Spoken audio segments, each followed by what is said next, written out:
Three, two, one. Three, two, one. Three, two, one. Are we live? And we're live. We're live. Good morning, good afternoon, good evening, Fabulites. This is Angela, and I have got questions for you. What opens up with where we left off the last time with Shasha just spilling the beans, and what closes with Mo about to choke somebody out. If you guessed the Real Housewives of Potomac, season 3, episode 8, now that's entertainment, then you're correct. Or maybe you just read it on the thumbnail. But thank you so much for clicking on the video or jumping on the live. Hi, thank you, welcome, thanks for the like. And sticking around to see how we get from opening to closing. I'm Angela, and the channel is Be Fabulous You. Let's proceed. Real Housewives of Potomac. Okay, so we're looping back a little bit, and then we're picking up to where Shasha is confronting the Grand Dame with the fact that the Grand Dame told Shasha that Daddy Ray asked the Grand Dame for a divorce. And the Grand Dame admits it, but she claims that that was a while ago, a long time ago.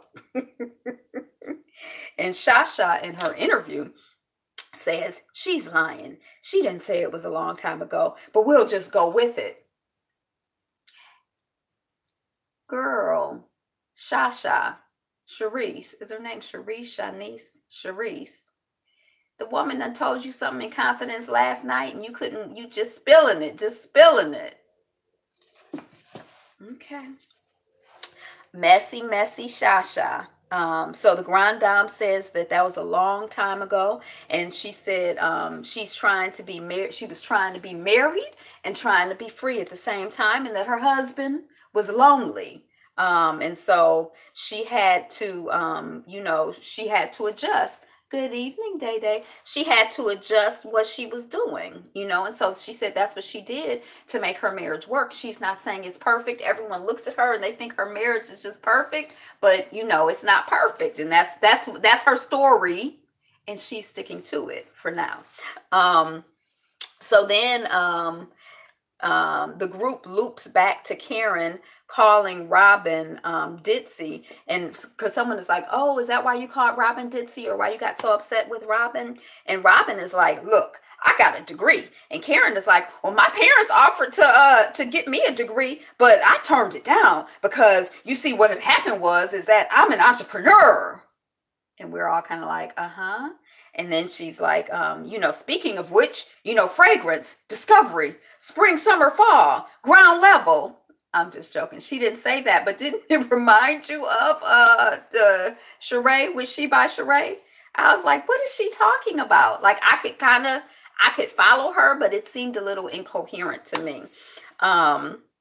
Jogger, spring, summer, September.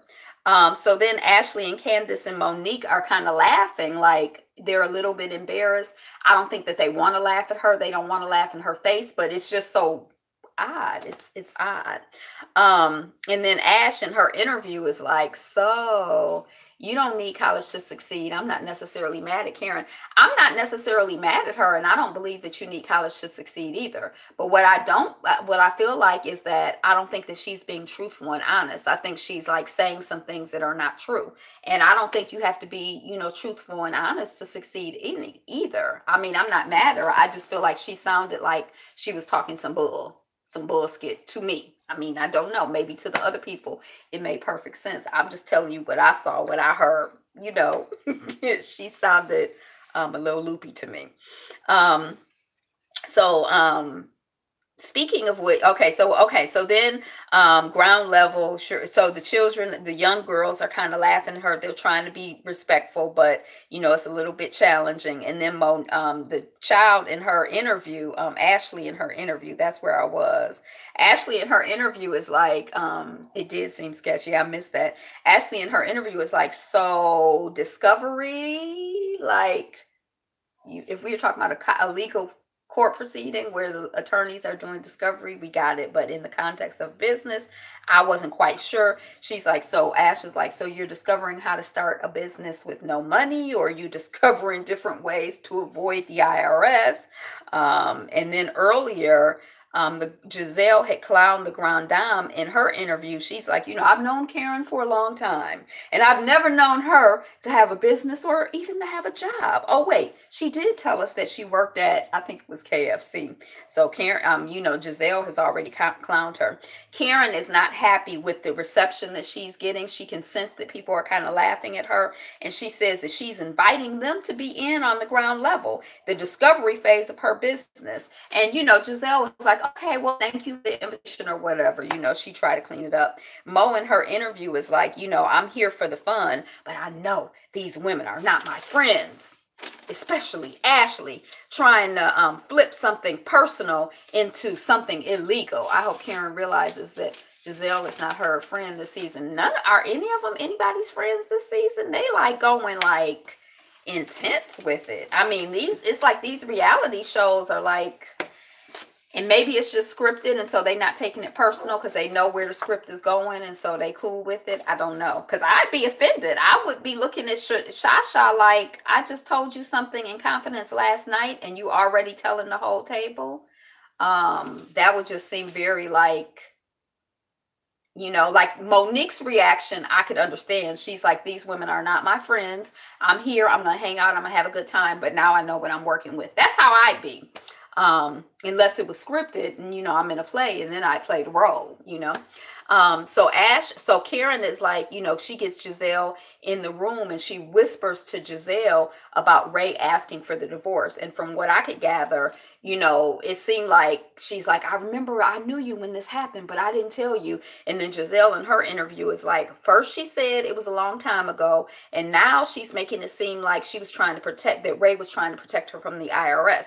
So I don't really understand. And I kind of feel like, well, what I do understand is that this is like a very delicate and sensitive legal situation that this family is in.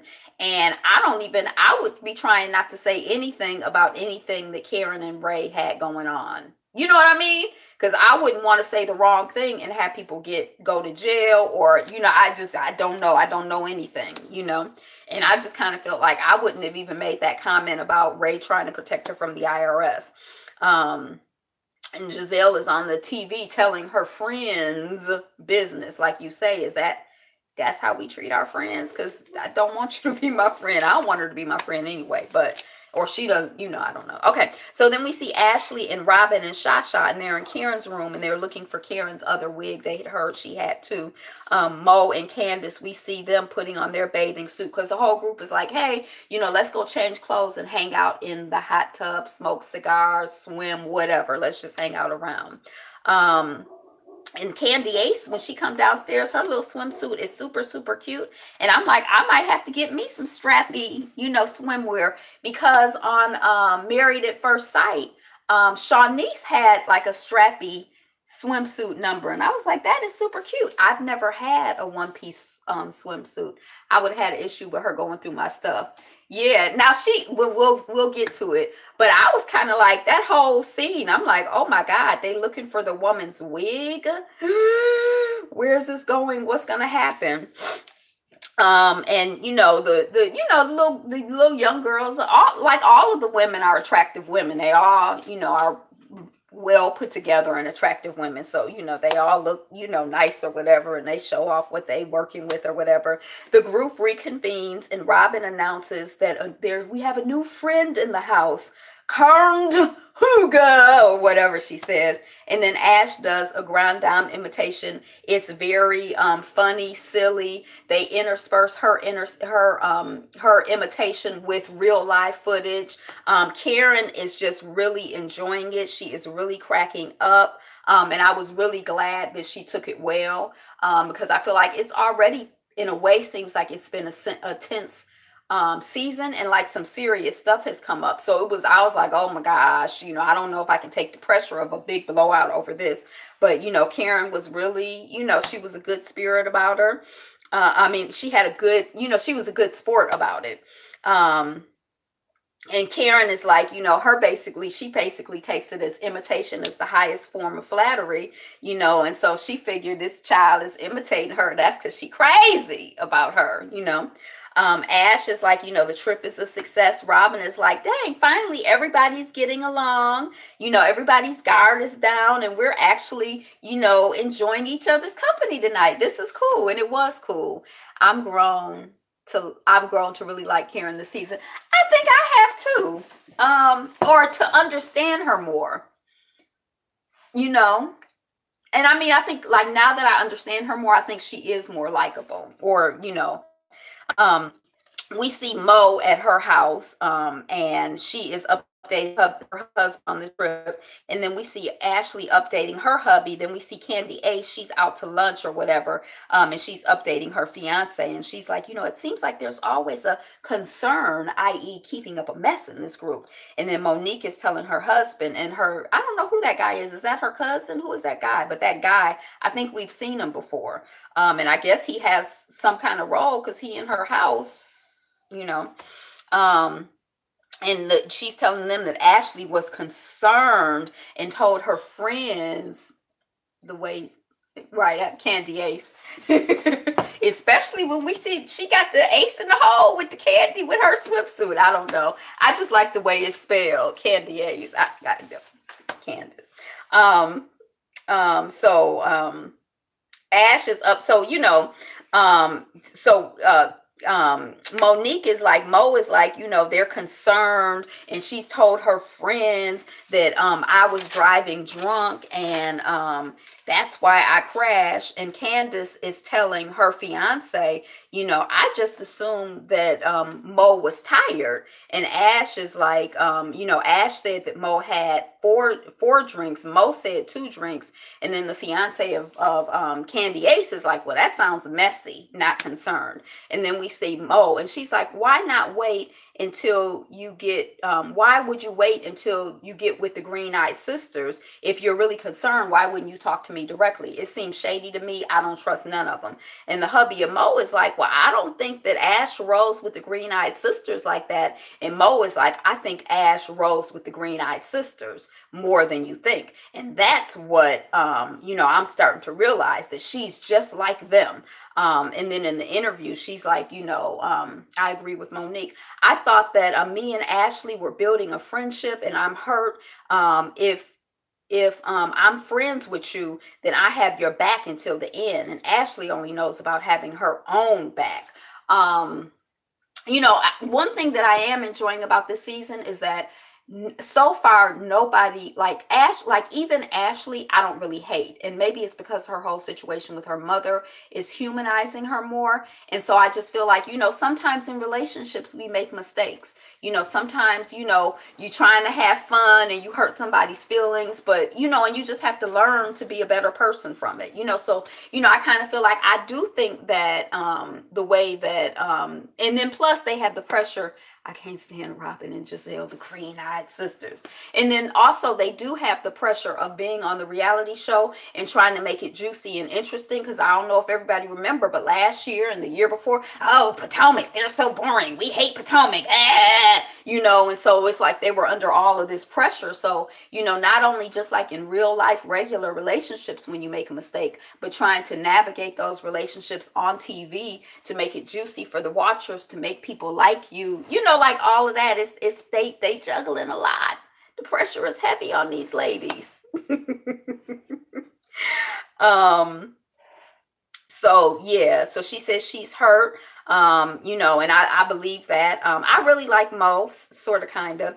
And then there's a shot of Ash's back. She's like, Ash only knows about having her own back. And then the editor shoot to a shot of Ash's back talking to her husband. And Ash is like telling Mike about Mo throwing up in the bushes during the retreat. And hey, Rowdy Chica. And then there's video footage to back it up. I guess they show video footage, but I'm like, I didn't see her throwing up, and I couldn't tell if the stuff on the thing was throw up. I was kind of confused, but it was like a bottle, some bushes. I didn't know what to make of it, but I'm like, is that supporting evidence? And then Mike is like, is drinking a bottle of wine and throwing up not too much? That sounds like it might be too much to me. And then what's the limit? And then Ash in the interview is like, well, with the change in schedule, I guess that Mo is trying to, dull the pain. Now, what we haven't talked about was that the fact that Mo had the miscarriage, and so none of the women are aware of it, so that's kind of like an interesting dynamic, because she's not really consciously talking about it. Do I think that Mo has a drink? I'm not really sure. I feel like I don't really have enough information, and I feel like I know that I am not a drinker. So it's almost like I have to, like, in my head be like, just because somebody has a drink does not mean that they're an alcoholic, Angela. Like, I process it weird. And so, like, when I hear her talk about it, like on Hey Talisa Ray, when I hear Mo talk about it, like on Watch What Happens Live or on the show, and she's like, look, not with my friends, I'm kicking it, I'm hanging out, it's cool, I can drink. It's kind of like, it sounds reasonable and rational to me, but I got my eye on her, but I do agree that I don't think that's something you should kind of casually be throwing out there. Now, this is a trope from the other shows, because you'll remember if you watch Married to Medicine, there was a conversation where Dr. Heavenly, they were saying she's always drinking, and she's always got, I think it was Dr. Heavenly, she always had something in her cup. And it's like, look, I could lose my license over this. So it's like the same type of, I know I love her channel too. The same type of, everybody here is a content creator except for Rowdy Chica. Are you a content? I gotta check your channel. Are you creating content, Miss Rowdy Chica? Check out everybody's channel.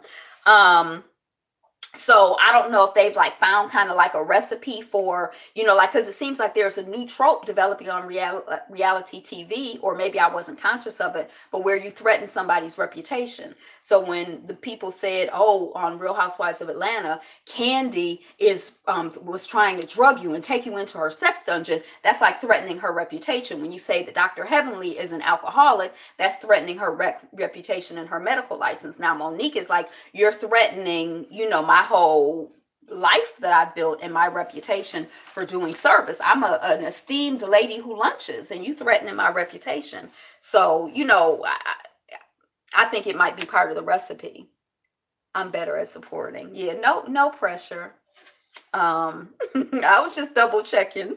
Okay, so then we see, so she's talking about, well, I guess with the change of schedule, her Ash's excuse for Mo sounds really, really weak. Like, she's trying to say the right thing, but it doesn't really sound convincing.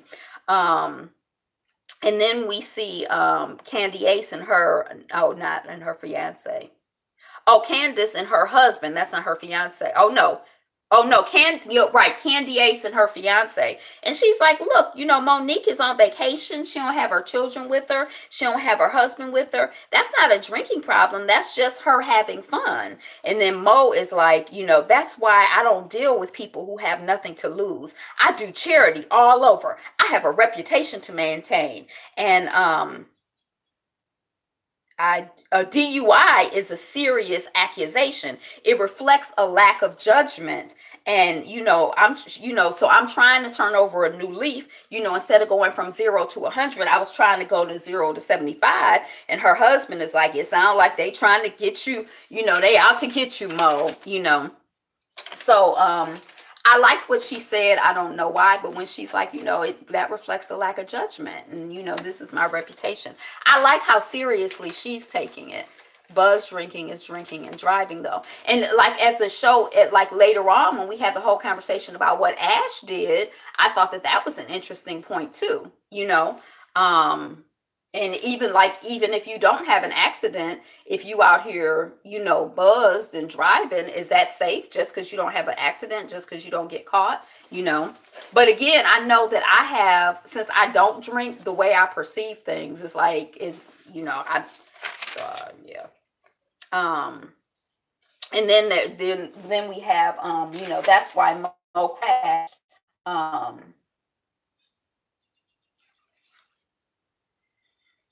And so, and that's why Mo crashed. That's what Ashley is telling.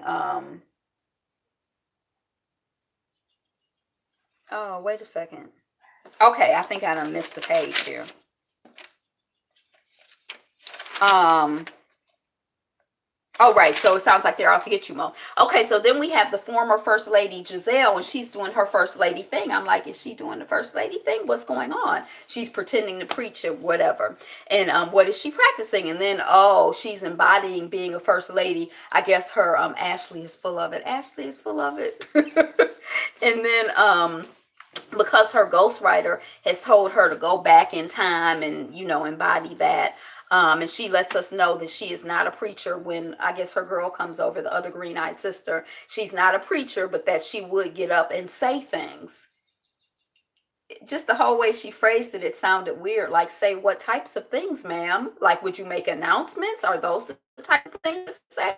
Like, I would get up and say things. I was just like, what is she talking about? But she would get up and things. She remember her and everything. So then we see Giselle talking with Robin, and she tells her that they have not spoken. Giselle and her man, Sherman, have not spoken for 29 hours. I don't know if it was 26, 29, but they ain't spoken for a day. But it's like to the point where I guess they talk so much that she knows down to the hour how long it's been. And she says it's frustrating because she was married to a man who communicated for a living. So I guess she's used to. So last week when I was like, oh my God, they talking every single hour on the hour. No wonder the man had to get away. I hadn't really processed the fact that they've been doing it for a year and a half. So if that's their relationship and that's what worked for them, who am I to be shocked and upset because it's too much? He communicated to, right? He was communicating to all or some or many of the ladies and young women. And she says that it's frustrating. She was married to a communicator. And Giselle says she she had sent Sherman an article. She said it was positive about Giselle and Sherman. And she wonders if that freaked him out, like upset him. And she says she's not a mind reader, so she don't really know, and he's not communicating. But she does know that he's very, very private. And Giselle was like, I don't care what people think, but maybe he does. And I was kind of confused by that because I'm like, well, the article was in People magazine, right? Like, did he not know that the article was going to be done? There were pictures of them in it. Did she secretly send the pictures in? I mean, it seems like he would have had to have some part in participating in it. Now, maybe once it was published, he felt a way and he didn't realize he was going to feel that way until it was published, if that's even what's going on. Because like she say, we out here, guessing and trying to figure the stuff out. He not communicating with us. We don't know, Mr. Sherman, what's going on. So, and then I feel like in dating and relationships, a lot of times or in my experience, a lot of times, sometimes a man, he was on the show filming. That can't be it. Right. He in public. But a lot of times in real life, a lot of times he might be out shopping for rings, or he might be like, oh my gosh, this is the one and I'm going to do it. And you don't like, it could be all kinds of, or he could be with, his chick on the side, or maybe his ex-wife saw it and it's like, I love you, Sherman, let's get back together. And he trying to figure out what, you don't know. Cause he ain't communicating. And that's why you got to occupy your daggone time and keep your, but a year and a half is a long time, to be especially for people, they grown, that's a long time. So I don't know what's going on with him. He might have he might have some health challenges going on, okay. So that's their communication pattern. Then we're at Karen and Matt's office. Oh, Karen is at Matt's office, and I was very confused. Later on, I think they referred to Matt as her assistant or something like that, her PR person. I really don't understand who he is and what he's doing. It looks very odd to me. I don't really understand it. It doesn't make sense to me at all. But that's the young white guy that's around her. She's talking fragrance and how every woman needs a signature scent. He's her PR guy. Karen is planning a focus group for her friends and business. The whole thing seemed really weird and staged, the whole Karen thing. Just, I don't know. We see Candy Ace meeting with her mom at the hotel as a possible a hotel as a possible wedding venue. And there's some battle with her mother about whose wedding it is. This is the same thing we've had from, the since we've met her mom. And how they are going to, how things are going to be done. I'm kind of always, y'all know, I always say this when I see, especially the Black Housewives, they employ these people to be their wedding planners or whatever. And I guess it's like, 2 or 3 white women. And I'm kind of like, dang, they couldn't find a Black wedding planner or whatever. I don't know. But, I just wish I would like to see that. And we find out that for what she wants and whatever, 100,000 is her minimum starting budget. That is really, now I guess in that region of the country things tend to be way more expensive, but $100,000 for a wedding, that just sounds very expensive to me. And what she wants is like basically twice as much as that, they're telling her. Candace wants a flower wall, she wants this, she wants that, she wants all the bells and whistles. And the planner says, your vision is double your budget, sister. So I'm gonna leave y'all to think about it. Me too. Where's the Black event planners? Yeah. And they are out there. I just wish that the Black women would, yeah, it's a whole nother thing. So yeah. 100,000 is a lot here in Cali, and Cali seems like an expensive market too. Yeah, so I guess part of what they're supposed to be wealthy women. So I guess this is like reflecting to us, they don't do it so much on the Housewives, but they used to always talk to us about how much things were and what they were spending. And that seemed to be part of the shtick of the show. Candace and her mom, her mom is like, basically, Candace, call your daddy. And, her mom is, mom giving look. Oh, her mother is giving like a certain look. And then, oh no, her dad, not look, 100K. Her mother is contributing $100,000 toward the wedding, and her dad is contributing 20,000 so far. And Candace doesn't want to create more tension. And her mom is like, mom of Candace is like, well, he should give money. Shoot, he didn't get a time. He was too busy chasing skirts. And Candace starts crying because she feels like her mom is telling her that Candace's marriage, that she hadn't even gotten married yet, and she feels like her mother is already telling her that her marriage is doomed with cheatation. So they have a warped reality, maybe. But I just like, as the thing went on with her mother, I kind of had questions about her as a therapist. And I definitely think that children have a warped perspective of their parents. Like, hopefully as we get older, we're able to see our parents as like human beings. But a lot of times, yeah, we have weird takes on who our parents are, and they're like superhuman to us and perfect or awful, or we can't just be like, well, they human, they got some strengths and they got some weaknesses, and but Candace feels like her mother is telling her that her marriage is doomed. And I'm wondering, I hope that they have had or are having premarital counseling, because it seems like she's like really like emotional. And I feel like even if you're not emotional, if you're planning to get married, you really need to have premarital counseling. That's just how I feel. And I feel like not like one session with but I feel like you need to have, 5 to, like some good time to like kind of get some strategies and some, not just hope, but some strategies together for being married, because it's a big deal, and you need support and you need help. And then also, I think that sometimes that person who does that premarital counseling, I hated the way she shut her mother down. Yeah, and sometimes that premarital counseling can be the person that you go back to once you're married and you need some support, or they might have some recommendations. Yeah, they need concrete tools and strategies.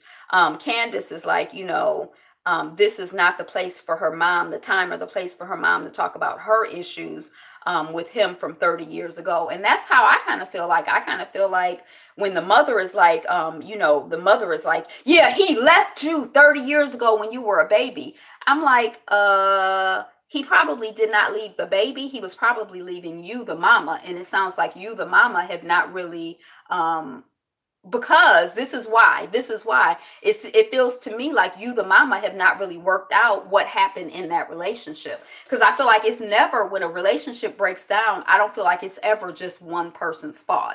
You know what I mean? And so I feel like part of the mature way that we debrief and decompress and analyze what's going on in our life is understanding what part we played in it. So to be like, yeah, your father was just chasing skirts and he left you. Your father left you when you were just a little baby. He abandoned you because he didn't love you, little girl. I'm like, what kind of therapy is she offering to the people if that's what she's telling her daughter? I was kind of like, yeah.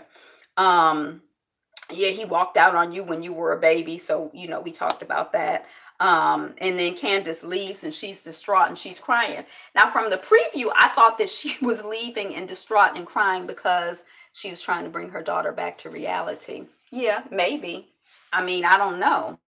And of course, I feel like when you're going into marriage on the front end, it is productive and it's very human to be optimistic and excited. And I don't think it's like, well, look, little kid, he could cheat on you, he could beat you, he might murder you in your sleep. I mean, that could happen, but I don't think that's something you tell to somebody when they about to get married. Yeah, I don't know. Maybe I just maybe different strategies work with different people day, and that would be a good strategy for you. But I was just kind of like, what in the world kind of foolishness is going on here? Ashley's mother's house. Speaking about foolishness and mothers, we're at Ashley's mother's house, and we see a flashback of Mike saying the deal that we made was to get her a house if the freeloading boyfriend went away. And so for some reason, when I heard get a house, I thought they were purchasing a house. So I stand corrected. So they were just renting her the house. So and Ash is Ash, I don't know, your friends. Oh, she's like, oh, so your friend's not helping you with the packing. And the mom of Ash is like, well, he did most of the heavy stuff. And then the mom is like, they kind of chit-chatting back and forth. And then the mom is like, well, what I realized is that I'm tired of not being myself, blah, blah, blah, blah, blah. And then I'm kind of like, well, what is she talking about? She's talking about moving and traveling and being hindered by the family. And then I'm kind of like, I think that she's an addict. Like the way she's talking, it sounds like, I was kind of like, it's not making sense. It doesn't sound coherent. Like, I don't know what she's talking about. Like, I don't know what she's talking about. Like, I think she's an addict. Like, what is she talking about? Yeah. We know her mother has some issues. We've definitely seen that. But this whole conversation, I was kind of like, bong bong, like, what is she talking about? I was yeah. And then and then she's really getting on Ash because Mike is not calling her back. And it's sort of like, Michael is not in a relationship with you, mother. He's in a relationship with your daughter. And so I feel like this pressure of the mother to try to get the daughter, the husband, the to call her back, like, I feel like that seemed like that whole thing. I'm like, I don't know how she's processing things. I think she feels like, just like if you're in sales or in negotiation, you don't want to talk to the person who is not the decision maker. So she don't want to talk to Ash because Ash don't have the money. She want to talk to Mike because Mike has the money. And she want to talk to Mike so she can vibe out how to hustle him. She definitely has some issues. Yeah. She want to talk to Mike so she can figure out what his soft spots are that she can hit to hustle him. And she can't do that through Ashley, so yeah, I wouldn't, if I'm glad Mike isn't talking to her, even though Mike gets on my nerves, and this whole situation, this whole storyline really, really stresses me out. And I felt bad watching Ashley. Like, I just feel like,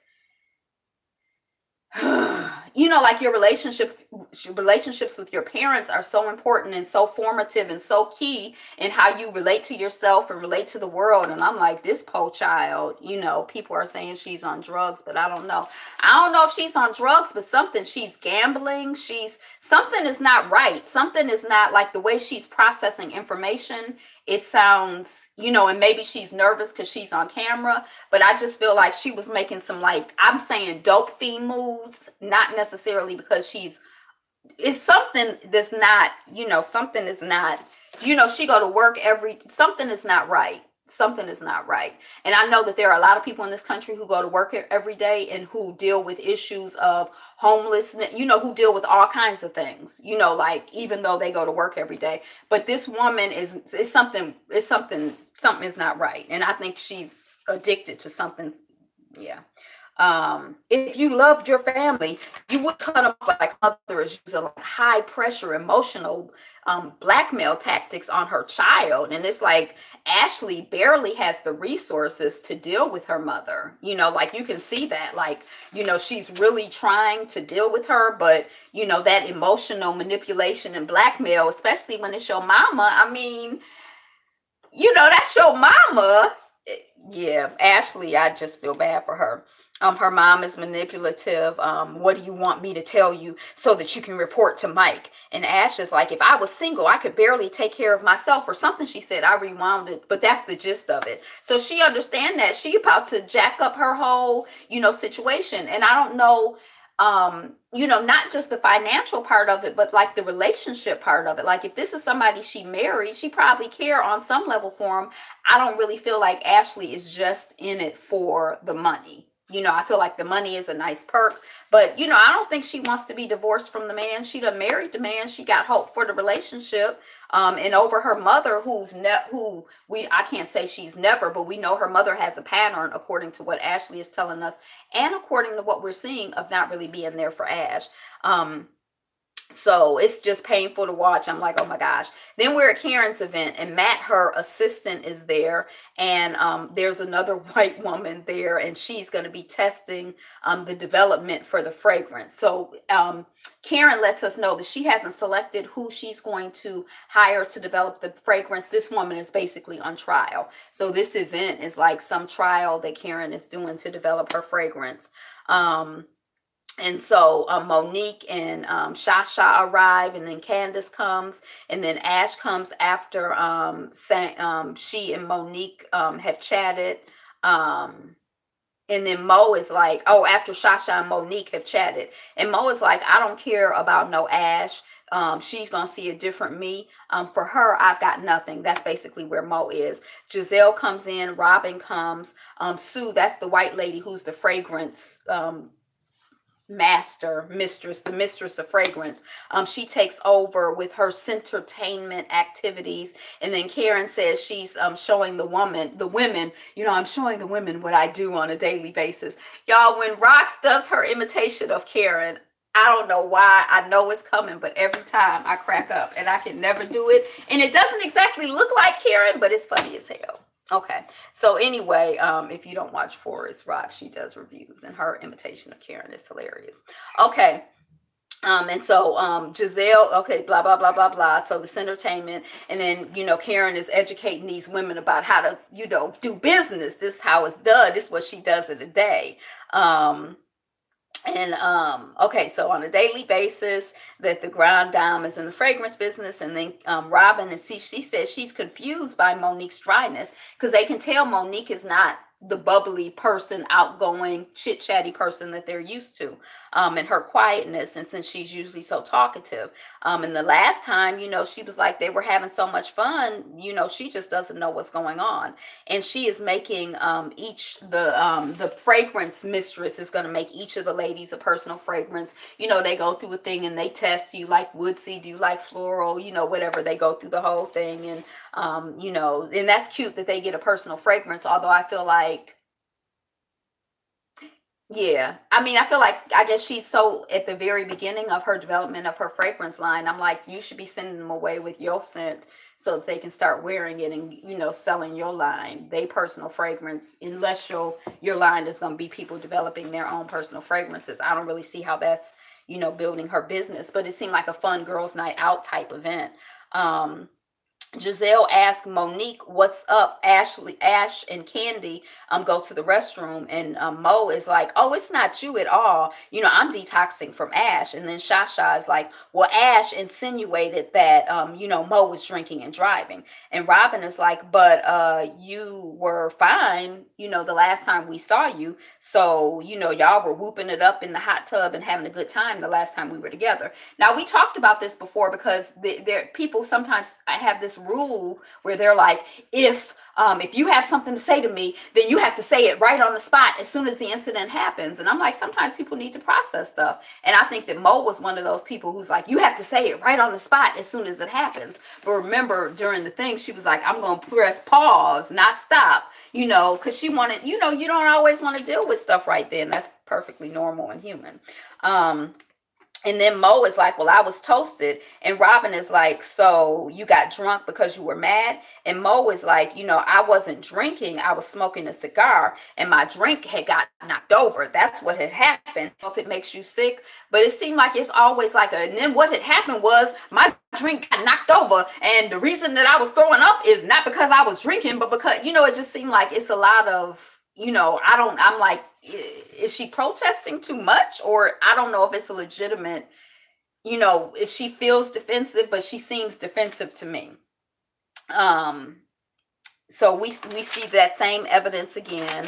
So I'm still not clear, what it was. And then Mo is like, well, I don't want to talk to Ashley here. I want to talk to Ashley one-on-one. And then Giselle was like, oh no, this happened at the table and we need to resolve it at the table. Hey, Yappa Yappa, we need to resolve it at the table. We need to have another table discussion.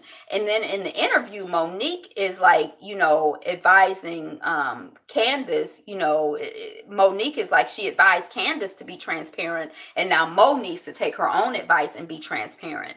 And then we go back to the table, and in comes Ash and Monique. And then we find out that Your Hubby Is Cheating on Us is coming back June 10th. It's premiering. And I was confused because I think I've watched and reviewed 3 or 4 episodes. So how is it premiering? And I could never figure out why it went away. Giselle was she wants the mess. Is that what you said? Because Giselle was sitting there like, yeah, we got to have it at the table, because she want to feast on it. She want to feed on that messy energy.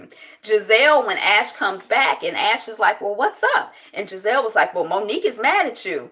And I was trying to figure out who are all, like, since this event had other people at it, not just the housewives. Because then I'm like, aren't there other women in the room that we don't know? Who are these people? What's going on? Who let them in? And Mo is like, I didn't appreciate you going behind my back saying, untruths. And Ashley is like, well, you brought up your drinking and you were drinking whole bottles on the bus. And Mo is like, yeah, I drank, 4 drinks. And you said that I drank 4 drinks and drove home. And Ash is like, oh no, Monique is like, you drank 4 drinks. You said you drank 4 drinks and you drove home. So if you want to talk about somebody drinking and driving, you should be talking about yourself. And then Ash is like, well, I didn't get into an accident, which I feel like that's beside the point. And we talked about that earlier, Talisa. And then Mo is like, I am a businesswoman and, with something to lose other than my monthly allowance. And then Giselle was like, hold on now, don't be talking about people with allowances. All of the formerly kept and want to be kept women of the world unite. That's what Giselle is saying now. Don't be, And then she, Mo is like, you are not going to ruin my reputation. And then Giselle, wait, hold on a second now. Okay. And then the white lady says, the fragranceer says to Matt, Matt. And then Matt stands up and then the fragrance lady is like, Matt, take control of this situation. Take control of this. And then Matt sits back down. Now, I'm not really capturing how things have escalated, but it was good for Matt to sit his behind down because he didn't have nothing for those women. I don't even know why he is there. And then we see Karen. We had seen her standing before, but now she's standing and she's behind Mo. And she's like, Mo is like, you are not my friends. You are acting concerned, but you are being messy. And Ashley is like, I tried to cover up for your drinking and driving. And then Karen is like, stop. Not here. We will not, we will leave if you could not conduct yourselves appropriately for the environment. Security. So she basically calls security on them and she like, y'all got to go. You ain't got to go home, but you got to get up out of here. And then Mo and Shasha are outside talking and Ashley comes up and tries to join the conversation.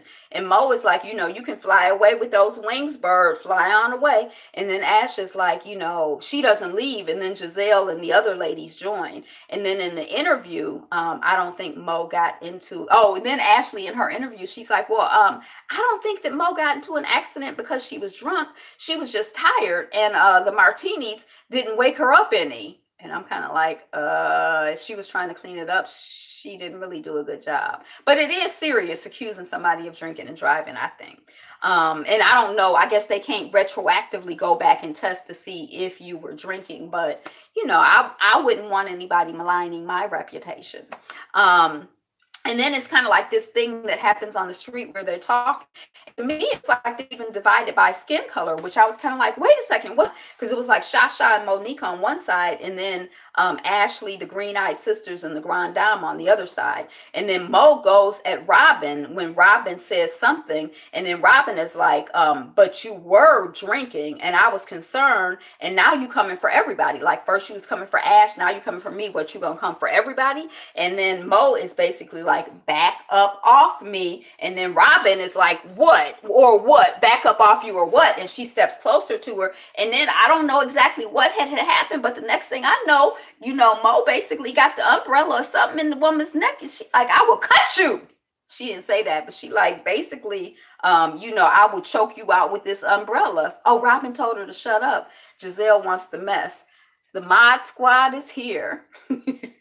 So it was like scene, and I was like, oh my gosh. So it's to be continued. I didn't have time to rewind it back and try to figure out what was going on. When people get to like, it's like it's hard. It's like I can't really process all of what's going on. But basically, it looked like it was escalating to a point of perhaps a physical confrontation. And we don't want to see that. I don't want to see that, especially if the woman is concerned about her reputation, drinking and driving. We certainly don't want to see you, out here, stabbing people in the throat, with umbrellas or whatever you had. So, yeah, that was the Real Housewives of Potomac.